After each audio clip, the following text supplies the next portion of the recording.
Earlier this week, the National Multifamily Housing Council, or NMHC, came out with their weekly rent payment data as of March 6th, reporting that only 80.4% of their 11.6 million units surveyed had made a full or partial rent payment for the month as of that date. This represented a 4.1% or almost 500,000 household decrease from the number of renters who had made a full or partial rent payment through March 6th of 2020, which is not good news for multifamily owners rounding out the first quarter of the year. And these recent collection issues are on top of a continued exodus from high cost of living metros, causing rents to plummet in 2020 in major coastal markets across the US, supply hitting near record highs in many cities across the country, and the weight of increased operating expenses over the last 12 months really starting to take its toll on apartment owners. So with the deck looking like it might be stacked against multifamily investors right now, in this video,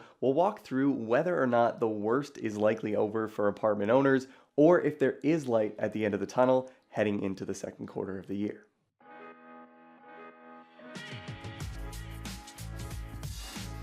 So the multifamily sector is in a really unique position right now, and the product type as a whole is experiencing some of the toughest times it's seen in over a decade. US national rent growth dropped into negative territory for the final three quarters of last year, with average rents across the country dropping by 4.2% year over year between Q4 2019 and Q4 2020. These significant rent declines also coincided with and were partially the result of near-term record levels of new units coming online last year, with almost 280,000 new apartment units being completed in 2020, the second highest annual figure we've seen this century. And what's even worse for many major coastal markets that have been hit the hardest over the last year is that many of these markets with a current oversupply and lack of apartment demand are also leading the nation in new product completions,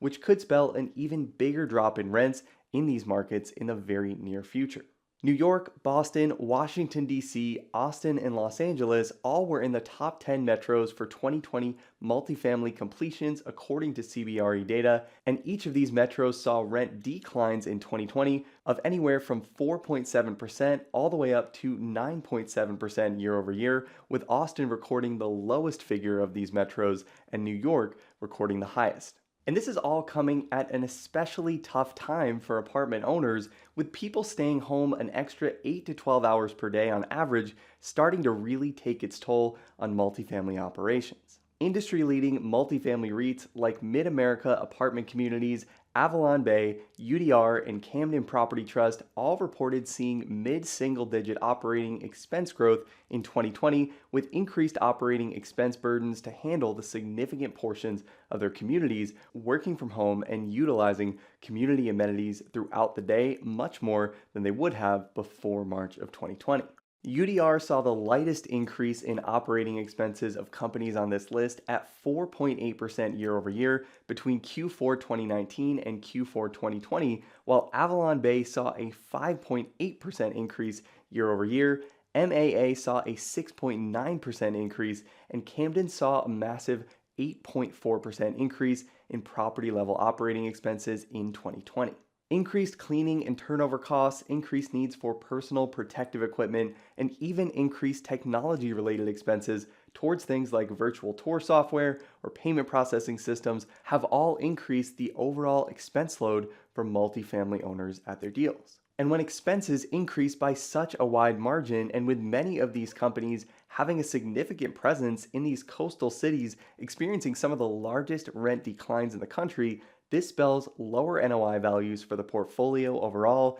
and lower property valuations as a result. So I've just told you a lot of bad news, but that's not meant to scare you, because there's actually quite a bit of good news to report that might turn a lot of this gloom and doom around and get multifamily owners back on track heading into the second quarter of the year. And the first piece of positive news we're starting to see in the space is, even though we saw massive rent drops in major metros in the final three quarters of 2020, it looks like multifamily rents might finally be bottoming out across the country. According to RealPage data, national effective asking rents increased by 0.6% in February, which marked the fastest single month pace on record since the middle of 2019. RealPage also reported that 140 of their 150 metros tracked in their core dataset saw positive rent growth figures, with 4 metros staying flat and only 6 metros seeing asking rents drop in February of 2021. Even the coastal markets that saw negative rent growth numbers in the mid-teens last year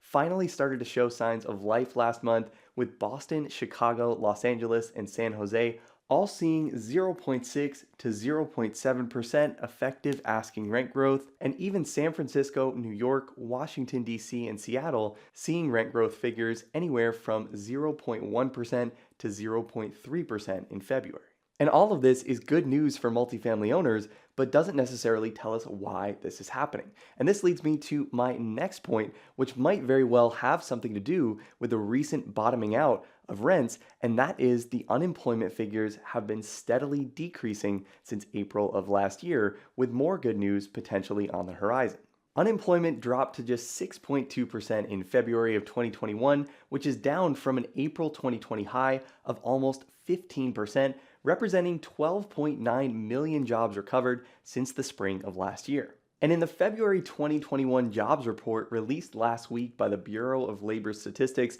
the majority of employment gains last month occurred in the leisure and hospitality industries specifically, with about 80% of that increase coming from full-service restaurants, quick-service restaurants, and bars, some of the hardest hit industries by the events of 2020. And this 6.2% unemployment figure, representing 10 million unemployed individuals, is still significantly higher than the February 2020 figures of 3.5% unemployment and 5.7 million unemployed individuals, meaning that we still have quite a bit more room to run in the recovery and many more jobs to fill that have traditionally been held by the renter population. Remember that for residential rental housing, multifamily rent growth is highly correlated with job growth, so as jobs continue to come back over the next 12 to 18 months, we'll likely start to see a swing back in rent growth values across many major markets as a result. And aside from the fundamentals starting to look up right now, there's also some good news in the immediate term for the multifamily sector on the political front, with additional stimulus measures and forbearance extensions on the horizon for investors. Agency lenders Fannie Mae and Freddie Mac announced earlier this month their plans to extend mortgage forbearance an additional 30 days through June 30th, 2021, a program that was originally set to expire at the end of May. And while the state of the entire economy is still relatively uncertain heading into the spring, this gives multifamily owners a little bit more breathing room as their residents begin to regain their footing and secure employment again. And of course, speaking of political tailwinds, we can't ignore our newest $1.9 trillion stimulus package, which includes over $27.4 billion for rental housing assistance, including $21.55 billion for emergency rental assistance, $5 billion in emergency housing vouchers, $1,400 individual stimulus checks, and additional $300 weekly unemployment insurance payments through September 6th of 2021. And these measures will help get both delinquent and current rent payments directly in the hands of property owners, and will also help small businesses that employ the renter population stay afloat, with $7.25 billion in new PPP funds. We've also seen firsthand that stimulus checks like this tend to give the economy a shot in the arm with increased retail sales, which would also be a significant help to many businesses that need help the most right now. Last May, when the first round of stimulus checks were paid out, we saw core retail sales jump by $40 billion month over month, and with additional stimulus payments being sent out in January, we saw a month over month increase of $23 billion from December of 2020. And with restaurants and other businesses opening back up across the country and the warmer summer months right around the corner, increased retail spending will likely also trickle down to benefit multifamily owners throughout the rest of the year. So, in short, multifamily is going through a really rough patch right now, and without question, this is the most uncertainty we've seen in this sector in over a decade. But with government assistance programs stepping in, economic growth starting to ramp up, unemployment numbers continuing to drop, and temporary operating expense spikes being reduced or eliminated once life starts to feel a little bit more normal again, it looks like this might be more of a temporary bump in the road for apartment owners rather than a significant long-term drop in multifamily valuations. So overall, that's what I see as the state of the multifamily market today. If you want to learn more about how to analyze your own multifamily investment opportunities and the different things you should be looking out for in your own underwriting of apartment projects, as always, make sure to check out Break Into CRE Academy, which includes courses on multifamily investment analysis, pre-built acquisition and development models for multifamily deals, and additional one-on-one career support if you're looking to break into a multifamily focused investment or brokerage shop and want some more individualized custom training to help you break into the industry. And if you like this video and want to see more content like this on property specific analysis, make sure to hit the like button on the video to let me know. And let me know in the comments below what you're seeing in the multifamily market right now and where you think the biggest opportunities are in the multifamily space going forward. As always, guys, thanks so much for watching. I hope you found this helpful, and I'll see you in the next video.